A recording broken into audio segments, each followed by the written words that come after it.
So what do you think of when you hear the word compliance?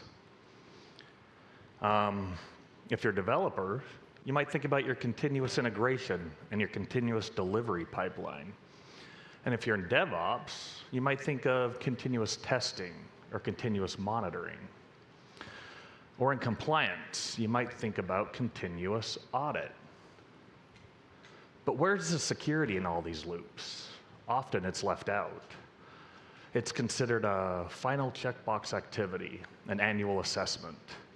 Some organizations treat security like, we deployed an endpoint solution, we did a pen test, we got our rock, we're done for the year. Or maybe they have a one and done attitude towards the security. They do one background check upon hire, one IDS box deployed, promptly forgotten, checkbox security. But we all know security isn't the last step. Security is everyone, and security is all the time. We need to include security in all phases, not just at the end. Fixing problems at the end is costly, time-consuming. When we shift left our security controls, when we move them to earlier in the development process, finding problems is easier, a lot of times less costly to fix. And within PCI standards, continuous processes are part of making security business as usual, just baking it into your day-to-day processes. We want to make sure that controls continue to operate over the normal course of business. But I'm sure you all already know that, which is why today I'm going to talk to you about these concepts, and I'm going to contrast them with an organization that was a little less than secure. So the presentation today, it draws heavily off of an actual breach that occurred. Many of you may be familiar with this. There's a famous documentary about it. There's leaked images from the Park CCC TVs from an organization that the CEO claimed to have spared no expense in creating the most advanced amusement park with all the latest technology and security. But the truth is, security was not ingrained within the organization's DNA. It was not baked within their culture of security. So because this case study draws off an actual event, I'm not going to use the name of the organization that was breached. We're just going to refer to them as Dinosaur Park. So although the incident did not involve cardholder data, their information systems, they were breached, led to the loss of data and company secrets.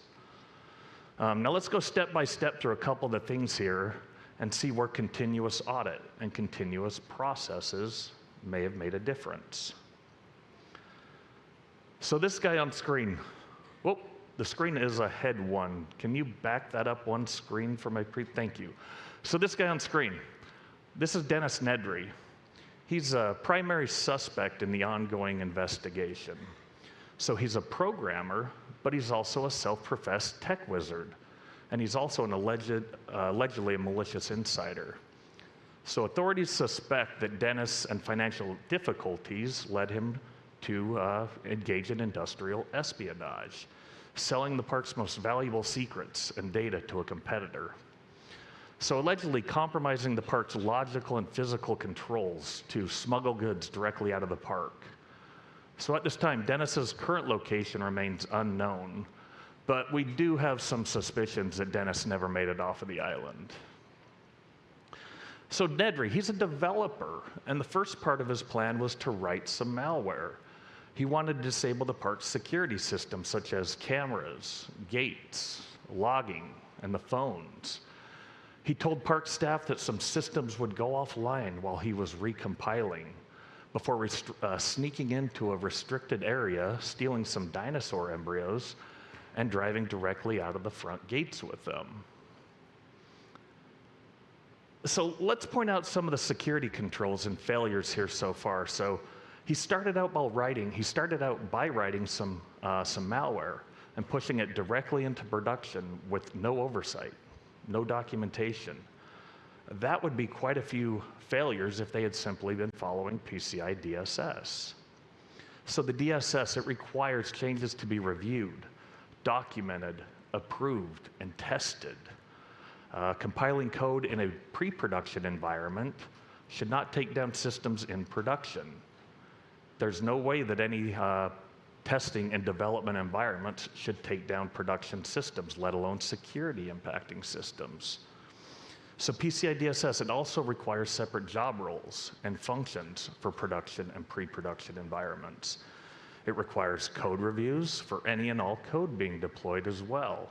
He should not have been able to write malware and push it directly into production alone. So organizations with a continuous integration and continuous deployment, or CI/CD pipeline, they can automate these controls. They can prevent these problems and ensure that security checks happen for every code change.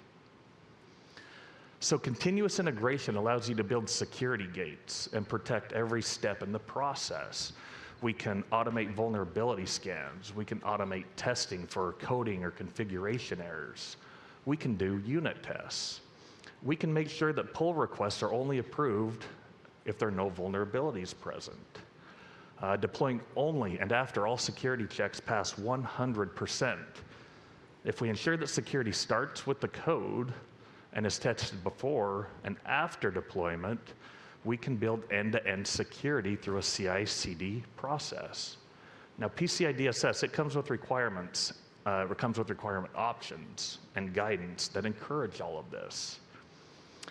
For example, in the incident at the park, a simple anti-malware scan may not have detected Nedry's custom Trojan horse, but if you combine that with post-deployment continuous behavioral analysis, now you're getting to the point where you might even be able to detect zero-day threats.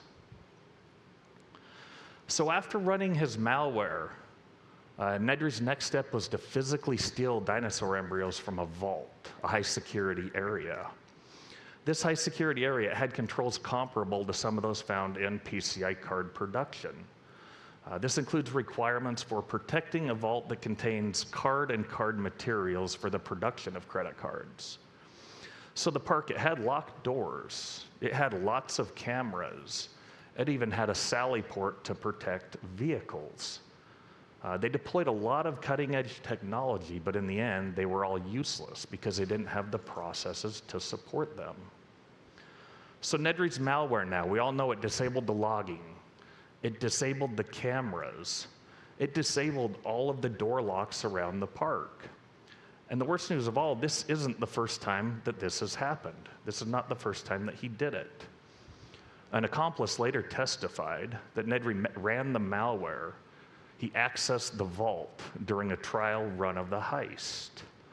That means that the part's security failures, the controls, they failed before, and nobody noticed during or after. So PCI card production, it has requirements that calls for guards to monitor the video cameras. And if the CCTV video is lost, it must make an audible alarm that the guards respond to. As soon as the door locks would have failed, the guards would have investigated. They would have detected a breach while it was happening. But more than that, card production lays out proactive testing of its security controls. Now, this is a form of continuous audit where the entity is testing their security controls for failures and defects. For example, every month, they have to test their own cameras, their external lighting, their alarm batteries. And every 3 months, they have to test their duress buttons and their alarms on their external doors. Continuous monitoring ensures that our controls are functioning before, after, and during any attacks. So up here, going back to the incident at the park, the investigation revealed weaknesses in the access control processes. So part of a zero trust architecture is the principle of least privilege. So PCI DSS requirement 7, it applies this principle. But once again, this can't just be a one-time event. For instance, the incident at the park with Nedry, he clearly had too much access. He had full access to all IT systems. He had access to a vault that contained the genetic material, even though his job responsibilities did not call for it. But of course, over time, users' access, it changes. They evolve, especially when they change roles or they move positions within a company. But that access, it still needs to be limited. It still needs to be only what is necessary for their position, which is why user access should be reviewed as part of continuous audit, trying to identify any failures of user assignments or anything like that. So PCI DSS, it calls for this explicitly. It calls for user access controls or user access reviews every 6 months. And the process of changing a user's role or their job function within the organization should include a reevaluation of that access as well as part of good practice. Unfortunately, as we all know, though, he was successful in the theft of company secrets and property, and so far he has yet to be apprehended. But now this brings us to, how did the park respond to the attack? What did they do once they identified the breach? So first of all, they didn't identify the attack until after the death of a park guest. They weren't reviewing logs. They weren't responding to security alerts until after the breach. Had they been following PCI DSS simply, they would have been required to perform daily automated log reviews.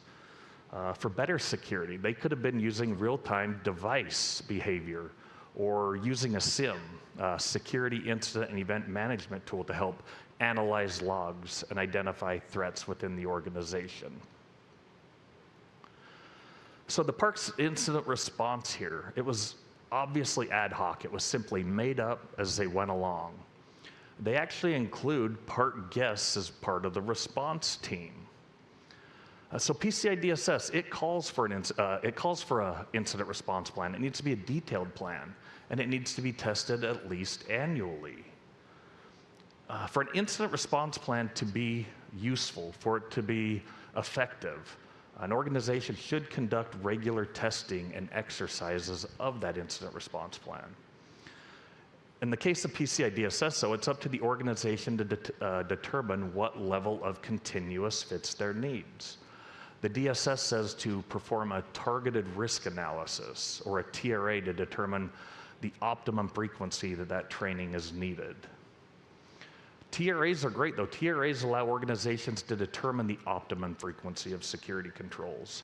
They can base the TRA on threats and their specific environments. But unlikely, the result of a TRA is just to be do it once and never again. So no, unfortunately, the park's disaster recovery process, it wasn't any better than their incident response plan. They didn't have a plan as well. They made it up. In fact, one administrator said, "We've never shut down the entire system. It might not come back on at all." Perhaps the most alarming part of all of this stuff that we've been talking about were the implications about the staff's attitude towards security. For security to be a continuous process, you need to have the people on board. You need to have that security-first culture that empowers people to stand up and say, we can't move forward until we've thought about the security, or raise an alarm when necessary to raise suspicious behavior about activities. These were attributes. They did not appear to be present within Dino Park based on the evidence we've been given. What did the park do? They did nothing. When Nedry said he was pushing out code to production, nobody batted an eyelid. When the door security systems went offline, they simply shrugged their shoulders and said, well, Nedry did say a couple of systems would go offline, didn't he? No, this was a culture of security negligence. Security wasn't a concern, and everybody from the staff down to the management knew it. Now, this brings me to management's role in all of this. So on screen, you can see here, we're protecting the identity of the CEO because he was legally absolved from the unfortunate events at the park. A CEO that was quoted as saying he hates inspections. They just slow everything down. Leadership that only adds security after a serious incident occurs. or a management team that only does an external audit when pressured by their insurance companies. No, this company had problems from the top down. So this asks the question, what should they have done? What would have been the proper response to this? So first of all, accountability for compliance. It needs to be assigned to an individual or an organization that has direct communication lines to the executive management team. Their attention, their care, it sets the tone for the organization. It helps to build that culture of security that we're looking for in an organization. Second, they should have implemented some continuous audit techniques. Now, there's a couple things in DSS that help promote this. If you think about PCI DSS requirement 12.4.2, this mandates that service providers perform their own internal security reviews every 3 months. And those reviews are just looking to make sure that security policies and procedures are actually being done as part of business as usual. And if you combine this with requirement 10.7.3, this demands a mature methodology for verifying security controls and responding to failures of security systems. What we need to do is we need to internalize security as part of this. So one of those requirements I just talked about, yes, it was for service providers only, but it's also encouraged as a good practice for merchants. These requirements I just talked about, they come with the added benefit of gathering and generating data. They should help make your annual assessments that much easier. You can show that those BAU processes are taking place. So at Dinosaur Park, security was a final addition that they tacked on. And they only did so when they were pressured by an external insurance company. And the result was they ended up with no real security at all. But the good news is we can all learn some lessons about the importance of security in our day-to-day activities from the incidents at the park. As Bruce Schneier famously said, he said, security is a process. It's not a product. So what can we take away from all this? So security is everyone, security is everywhere, and security is all the time. And when we start including security within our daily practices, compliance just follows naturally.